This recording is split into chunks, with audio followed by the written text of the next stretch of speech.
Good morning সবাইকে। সবাই কেমন আছো? আশা করি সবাই ভালো আছো, আমিও ভালো আছি। তো এই ব্লগটা ছিল সোমবার দিন। সোমবার তো সবাই জানো যে শ্রাবণ মাসের প্রথম সোমবার ছিল।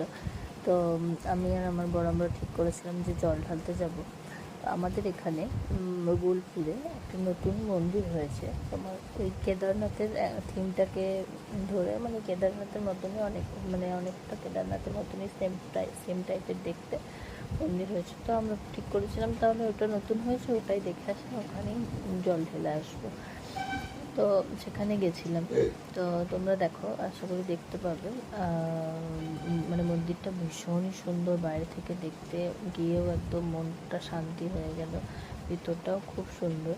ভিতরে অনেক জায়গাতে লেখা ছিল যে ছবি তোলার নিষেধ বা ফটো তোলার নিষেধ, সেই জন্য আমরা তুলিনি। কিন্তু অনেকে তুলছিল, যে কেউ তোলেনি সেটা বলবো না। অনেক 2-4জনকে দেখলাম যে সেলফি টেলফি তুলছিল, বাট এত ভিড় ছিল তাই ভিতরে আর ওগুলোর আর ভিডিও ক্লিপস নিতে পারিনি, তাই বাইরেটারই নিলাম।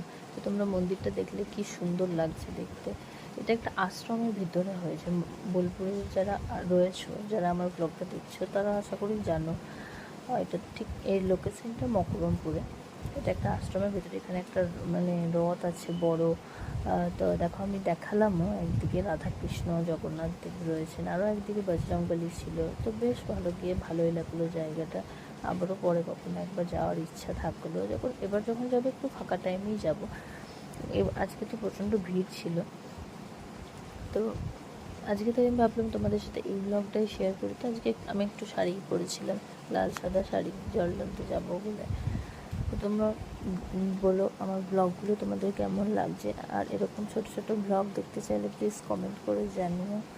আর তোমরা যদি ডেলি ব্লগ দেখতে চাও, মানে সকাল থেকে একদম রাত অবধি আমি কী করছি না করছি, বড় ব্লগ মিনিমাম ধরো সেগুলো 10-15 মিনিটের হবে, তো তাহলেও কমেন্ট করে জানিও। আমি এখন তোমাদের সাথে ছোটো ছোটো ক্লিপস শেয়ার করছি। এবার ধরো সারাদিনের কাজকর্মের পর মোটামুটি সকাল 8টা থেকে 11:30 পর্যন্ত মোটামুটি কাজ থাকে, তো তারপর ফ্রি হয়ে যায়। তারপরে আমি এই ক্লিপসগুলো নিচ্ছি, কী করছি না করছি বা কী হচ্ছে না হচ্ছে, তো সেগুলোই শেয়ার করছি। চলো, আজকের ব্লগটা এই পর্যন্তই, টাটা।